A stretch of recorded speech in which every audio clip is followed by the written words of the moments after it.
দেশের রক্ষক যখন ভক্ষকে পরিণত হয় তখন কেমন অবস্থা হবে গোটা দেশের।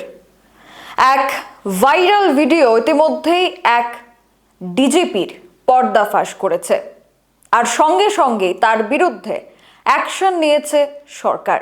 দেশের রক্ষক যখন ভক্ষকে পরিণত হয় তখন কি অবস্থা হয় দেশের?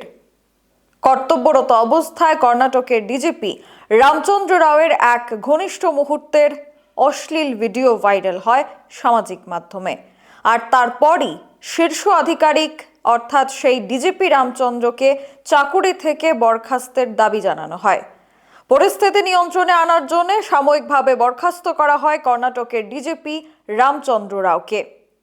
গোটা দেশের রক্ষক যখন ভক্ষকে পরিণত হয় তখন দেশের অবস্থা করুণ হয়ে দাঁড়ায়, আর তাদেরকে পর্যাপ্ত পরিমাণে শাস্তি প্রদান না করলে দেশের কি অবস্থা হবে সেটা নিয়ে প্রশ্ন উঠবে সাধারণ মানুষ। এখনকার মতো সংবাদ এখানেই শেষ করছি। পরবর্তী আপডেটস পেতে চোখ রাখবেন সোশ্যাল বাংলায়। নমস্কার।